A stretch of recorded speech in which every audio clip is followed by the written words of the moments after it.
দেশের ফুটবলে এখন একটাই স্লোগান হওয়া উচিত, সিন্ডিকেট হটাও, বাংলাদেশের ফুটবল বাঁচাও। দর্শক বন্ধুরা, কোচ বলেছিলেন ফাহমেদুল ইসলাম বাংলাদেশ দলের সাথে তিনি মানিয়ে নিতে পারেননি, আর সেই অজুহাতেই তাকে ভারতের বিপক্ষে দল থেকে বাদ দেওয়া হয়েছিল।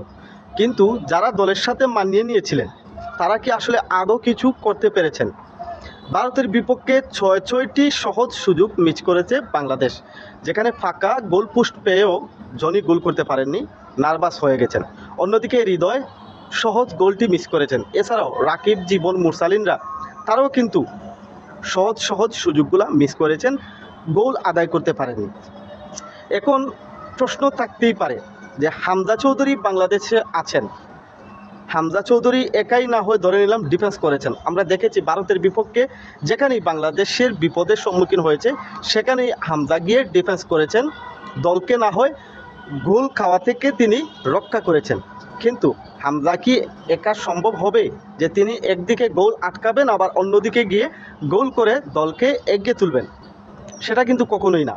এবং বাংলাদেশের অ্যাটাকিং প্লেয়ার হিসেবে যারা আছেন তারা কিন্তু বিশ্বমানের যে ফাস্ট ফুটবল বর্তমানে যেটা চলতেছে সেটার সাথে মিলানো নয়।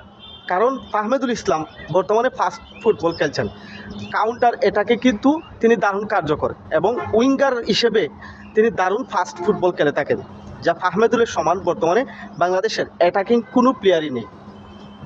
ফাহমেদুলকে এই অজুহাত দিয়ে বাদ দেওয়া হয়েছে, তিনি দলের সাথে মানাতে পারেননি। কিন্তু যারা দলের সাথে মানিয়েছেন তারা আসলে কি করছেন, বাংলাদেশকে কি এনে দিচ্ছেন? একজন হামজা তো একদিকে গোল আটকাবেন আরেকদিকে গিয়ে গোল করবেন, সেটা হয় না। কারণ বর্তমানে লামিন ইয়ামাল, এন্ড্রিকরা, ফাহমেদুলের বয়সী যারা যেভাবে ফাস্ট ফুটবল খেলতেছে, সেই ফাস্ট ফুটবল খেলছে কিন্তু ফাহমেদুল ইসলাম।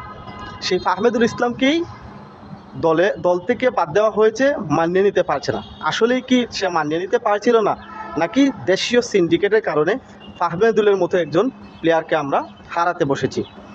আগামী 10 জুন সিঙ্গাপুরের বিপক্ষে বাংলাদেশের ঘরের মাঠে ম্যাচ, আর যদি এশিয়া কাপ বাছাই পর্বে টিকে থাকতে হয় তাহলে অবশ্যই ঘরের মাঠের ম্যাচগুলোকে জিতে পূর্ণ পয়েন্ট অর্জন করতে হবে। এখন এই যে বাংলাদেশের যে অ্যাটাকিং সাইড, সেটা নিয়ে কি আসলেই সম্ভব? যদি সেখানে ফাহমেদুল ইসলামের যোগ হয় তাহলে অবশ্যই বাংলাদেশের আক্রমণ বা আরেকটু শক্তিশালী হবে।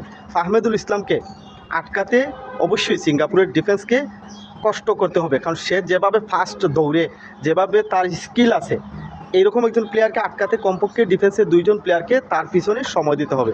অন্যদিকে শামিদ সুমকে 10 জুন আসলে পাওয়া যাবে কি না সেটা নিয়ে আছে সংশয়।